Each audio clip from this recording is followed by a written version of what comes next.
La especie humana es una especie en peligro de extinción. La extinción es un proceso natural que todas las especies experimentan en algún momento. Las prácticas de sobrevivencia que ha tenido el humano a través del tiempo pues, ha llevado a que utilice los animales que tienen en su hábitat. Y esa ceguera es justamente porque el asfalto nos ha aislado de la naturaleza. Estamos a tiempo, ¿no? O sea, es algo que sí estamos viviendo una situación grave, no deseada, pero creo que nos queda camino por recorrer.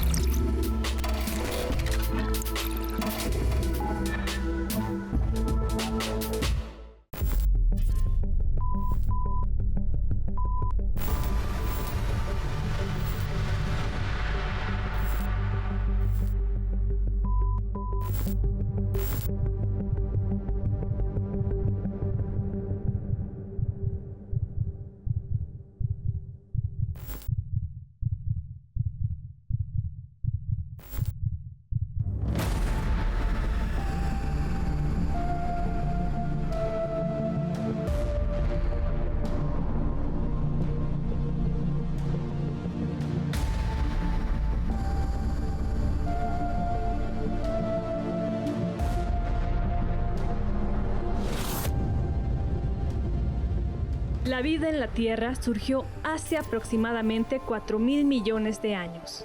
A lo largo de este tiempo, han existido incontables especies de flora y fauna que cíclicamente han surgido y desaparecido como parte de un proceso natural. Sin embargo, hoy estamos en uno de los momentos más críticos, la sexta extinción masiva. La extinción es un proceso natural que todas las especies experimentan en algún momento, pero lo que no es natural es que se esté dando la extinción masiva de una manera como la que estamos viendo en este momento. En los últimos 600 millones de años han ocurrido lo que los científicos llamamos 5 extinciones masivas. Las extinciones masivas tienen 3 características. La primera, que destruyeron 70% más de todos los animales y plantas del planeta, la biodiversidad. La segunda, que fueron catastróficas, provocadas por un impacto, por ejemplo, de un meteorito, el cambio de la concentración de oxígeno en el mar. Y la tercera es que fueron geológicamente muy rápidas, en decenas de miles o cientos de miles de años. Esta es causada por el hombre y tiene las mismas características. Por ejemplo, hace solamente un par de días salió un artículo que indica que se han perdido desde 1970 a la fecha en Canadá y Estados Unidos, en Norteamérica, 3.000 millones de aves. Si hiciéramos una más o menos extrapolación a México, estaríamos pensando que tal vez en México se perdió en este periodo 500 millones de aves, de individuos. Ese es el tamaño del impacto. En esta extinción masiva, a diferencia de las anteriores, es básicamente instantánea. Está ocurriendo en 100 o 150 años, ¿sí? Aunque empezó hace muchos años, en realidad lo fuerte es en los últimos 100 años y lo más fuerte es en las últimas 2 o 3 décadas. Y lo que encontramos es que las especies que se extinguieron en 100 años, fíjate, en 100 años, deberían haberse extinguido en tiempos normales en 10.000 años. De ese es el tamaño de la extinción.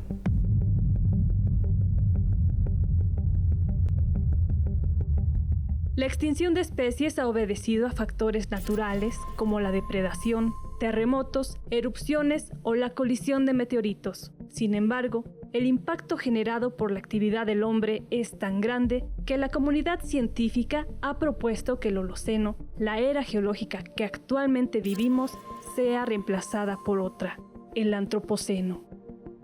Es esta idea que tenemos los seres humanos de que somos la cúspide de la evolución, ¿no? Que somos el centro de la creación y que todo lo que nosotros deseemos, si está a nuestro alcance conseguirlo, tenemos el derecho de conseguirlo. Y es principalmente porque hay pocos espacios ya en el planeta que no están impactados por el ser humano.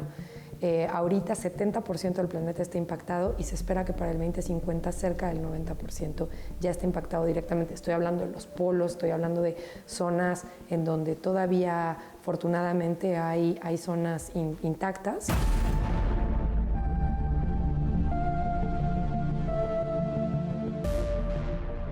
Pero retrocedamos un paso. ¿Cómo llegamos a este punto?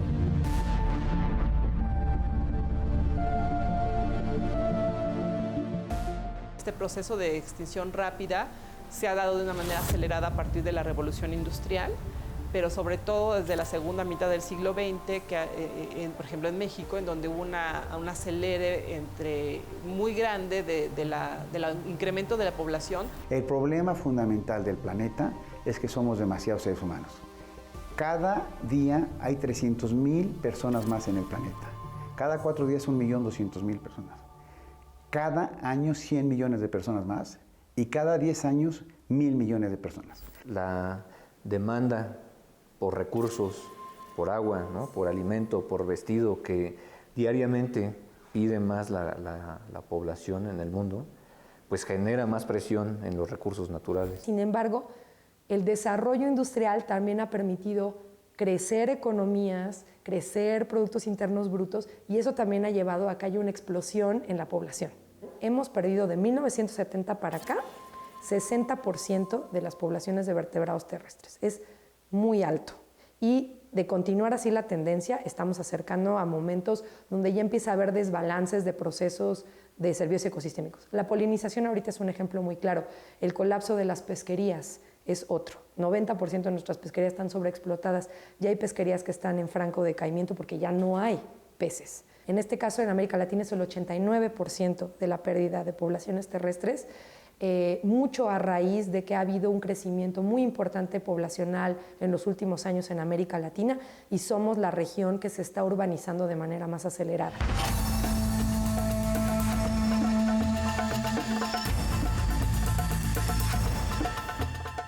Así como una gota de agua genera ondas al caer en un estanque, la desaparición de una especie es capaz de trastocar distintos niveles de un ecosistema.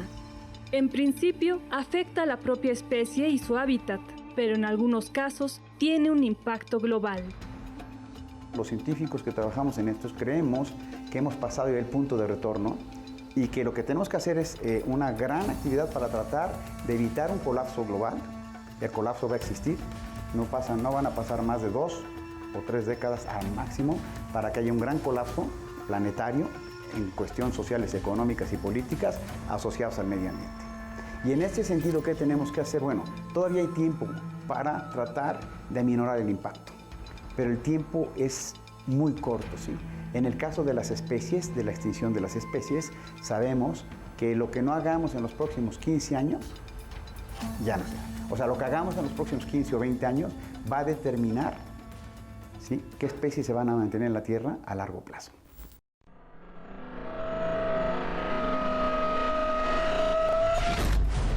La historia evolutiva de la humanidad no podría entenderse sin la interacción con otras especies. Por ejemplo, la fauna ha acompañado constantemente las prácticas humanas, adquiriendo diversos roles en el ámbito alimenticio, medicinal, económico y de ornato. Sin embargo, desde la aparición del Homo sapiens sapiens, hace aproximadamente 350.000 años, la acción del hombre ha puesto en riesgo la existencia de varias especies. Esta visión antropocéntrica es conocida como especismo. El concepto de especismo significa literalmente discriminación en función de la especie. Así como existe el racismo, que es discriminar en función de la raza, o el sexismo en función del género, el especismo es discriminar a otras especies diferentes al Homo sapiens. Y esto conlleva actitudes como creer que esas otras especies son inferiores, al no tener un lenguaje como el nuestro, al no tener características como las nuestras, y considerarlos objetos, mercancías, bienes, propiedades, etc. La comunidad científica señala que la especie humana es ignorante, avara y egoísta, al grado de perder el vínculo con la naturaleza, priorizando el consumo y su comodidad. Es como si fuera nuestra gran despensa, una gran despensa donde está todo lo que necesitamos y estamos tomando y tomando y tomando. ¿Cómo lo regresamos convertido en basura que el medio ambiente no puede desbaratar? La biodiversidad actualmente se encuentra amenazada básicamente por la pérdida y destrucción del hábitat, por la introducción de especies exóticas e invasoras, por la sobreexplotación de los recursos y por la contaminación, ¿no?, de ríos, de bosques, de selvas. Entonces, hemos llevado a la biodiversidad a un grado donde está amenazada y en peligro de desaparecer, porque cada vez tienen menos lugar donde vivir, cada vez hay menos alimento, o la contaminación los está limitando los lleva al límite. 40% de la pérdida que hemos tenido de ecosistemas en el planeta se le adjudican a la agricultura. Entonces, uno de los motores más fuertes de degradación es la agricultura de gran escala. También hay un importante efecto de la minería. Una cifra que también es terrible es, en 1950, alrededor de 5% de las aves marinas tenían plásticos en sus contenidos estomacales. Hoy, 90% de las aves tienen plásticos en sus contenidos estomacales. Estamos consumiendo una cantidad de plástico importante en el agua que tomamos, en la comida que comemos. Muchos de los peces que consumimos nosotros están en un alto grado, están a la parte más arriba de la cadena trófica, son depredadores tope, los atunes, los tiburones, los meros. Y lo que hacen es que del plástico pequeño que se hace en micropartículas, el plancton se lo come, al plancton se lo come el zooplancton, pececito, las sardinas, a las sardinas se las come el atún y se va bioacumulando, ese es un término técnico, y nosotros nos comemos ese pescado y entonces eso refleja en altas cantidades de mercurio y de plástico.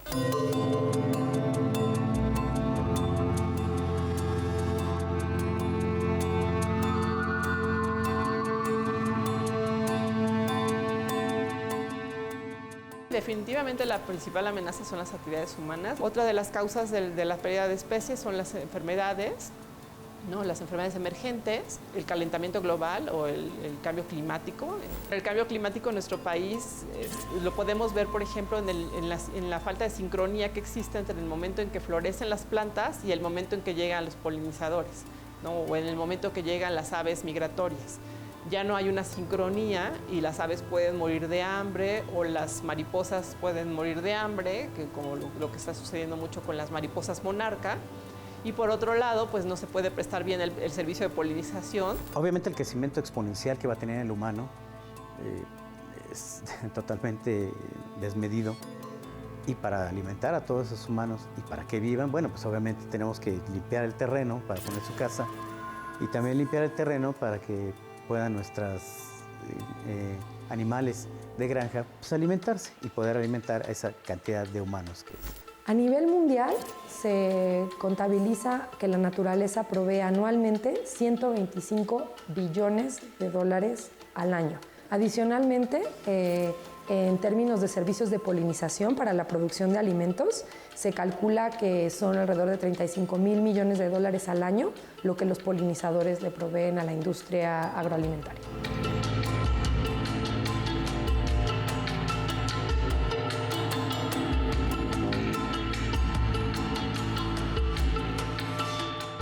La acción humana marca el ritmo del ciclo de extracción de recursos.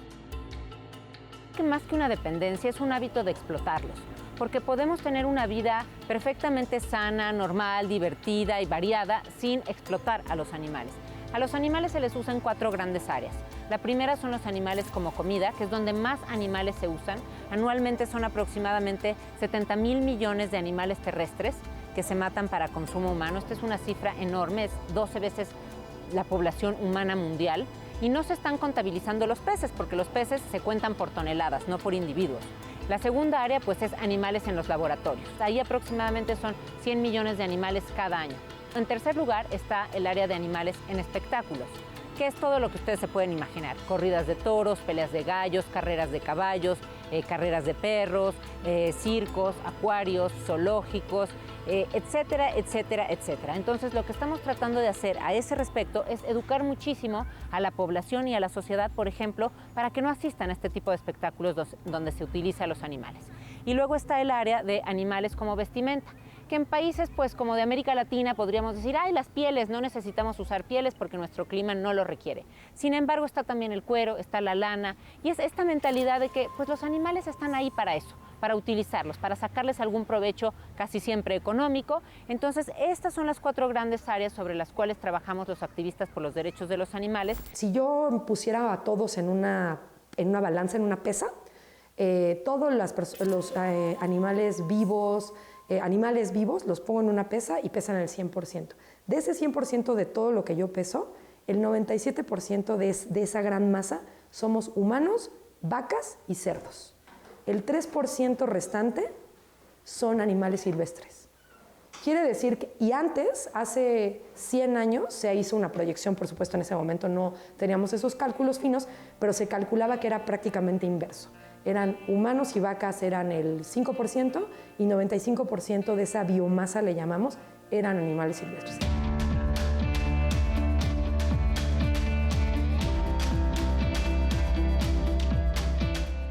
Entonces, definitivamente, los seres humanos somos responsables. El incremento de la población tiene mucho que ver, pero sobre todo los patrones de consumo que tenemos actualmente. Porque, bueno, la naturaleza no es caótica. Esto es un todo organizado. Es un todo aquí en equilibrio. El problema es cuando vienen los desequilibrios. Por ejemplo, el ser humano es una especie que se desbocó. No tenemos depredadores. Entonces nos estamos reproduciendo a un ritmo asombroso. Cada vez ocupamos más espacio y cada vez destruimos más el medio ambiente. Y cada vez nos estamos convirtiendo en una plaga que pone en peligro a la vida como la conocemos.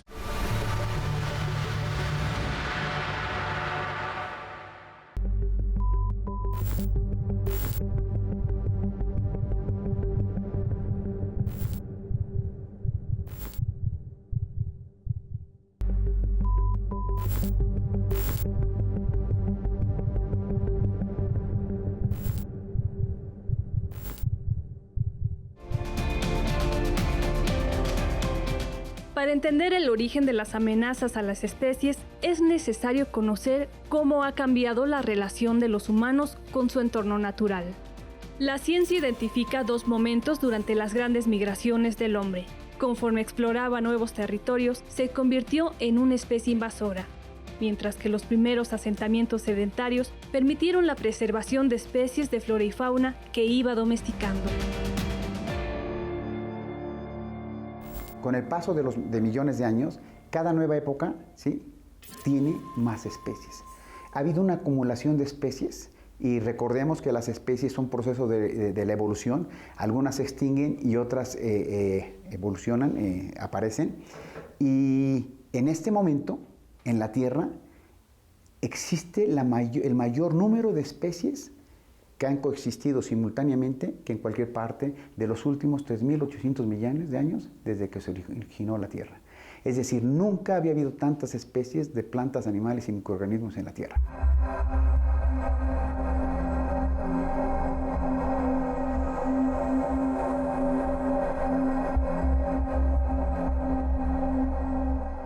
Los investigadores buscan nuevas estrategias para mejorar el sistema taxonómico, es decir, el registro de las especies, con el objetivo de lograr un censo global. Se estima que actualmente existen alrededor de 8.7 millones de especies de flora y fauna, terrestre, marina y aérea. Sin embargo, solo 1.3 millones han sido identificadas. 86% de las especies terrestres y aéreas y 91% de las especies marinas aún no han sido descritas científicamente, lo que nos lleva a explorar el concepto de la diversidad.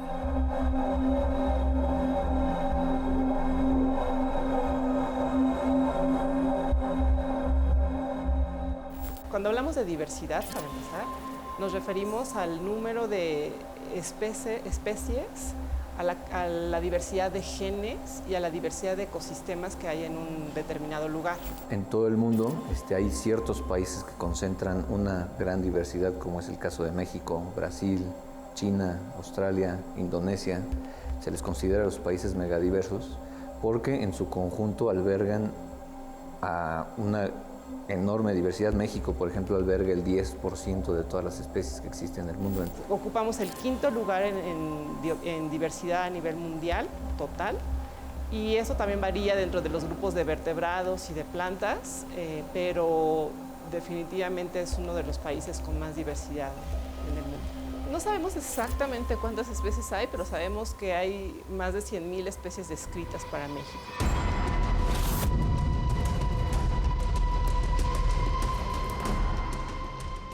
En este contexto, ha surgido un nuevo interés por estudiar la diversidad biológica. Se conoce como la nueva era de descubrimientos o la nueva época de oro de la biodiversidad. Hace muy pocos días se dio la noticia de que se había encontrado una nueva ballena, una ballena de 7 metros, un mesoplodón, en aguas, en los océanos, ¿no? En México se descubrió también, en el Golfo de México, se descubrió un pequeño tiburón de como 14 centímetros. Solamente se conoció una especie similar en Chile y esta se encontró a 2000 metros de profundidad.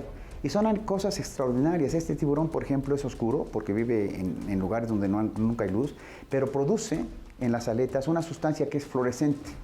Esa sustancia atrae a sus presas y se lo come. Es un animal extraordinario.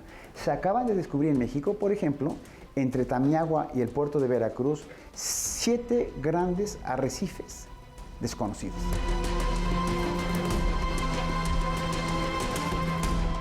No creo que con el ser humano estemos conscientes o percibamos la extinción de otras especies. Nos damos cuenta porque salen los periódicos, nos damos cuenta porque hay noticieros o porque son especies emblemáticas, pero no parece no importarnos.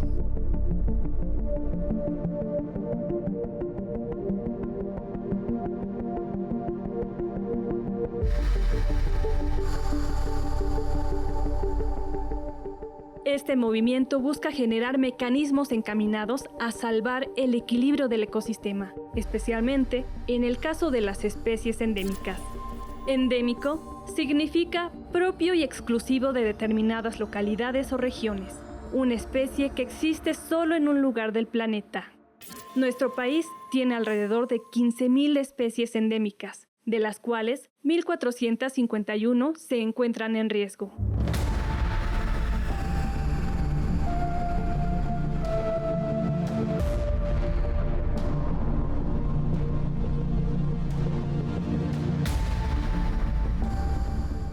México está en una posición geográfica única, donde se juntaron 2 continentes, América del Sur y América del Norte. Cuando se juntaron justo en el medio del país. Y eso hizo que México tuviera especies que vienen del norte y especies que vienen del sur y encima especiaran allá adentro. Por eso somos tan biodiversos. En México hay lugares que son muy diversos por esta alta productividad, como las selvas de Chiapas, por ejemplo, o las selvas bajas que están en Guerrero, en Michoacán. Es uno de los sitios donde se concentra el mayor número de especies endémicas en México. Pero no coinciden, ¿no? La diversidad, los sitios más diversos para reptiles no son los mismos que para aves o que para mamíferos. Entonces, por todo el país se encuentran diferentes sitios con altas diversidades de especies primero y sitios con alta diversidad de especies endémicas. Al delimitarse un espacio geográfico, las especies endémicas se caracterizan por tener poblaciones pequeñas y focalizadas, altamente vulnerables y con un notable riesgo de extinción. Si bien en los últimos años se ha puesto mayor atención en la vaquita marina y el ajolote, el catálogo de especies endémicas en riesgo es más amplio. Las especies más conocidas en México que están en peligro de extinción, que todo mundo como que oímos todo el tiempo de ellas, en general pues es el jaguar, ¿no? La mariposa monarca, el lobo mexicano.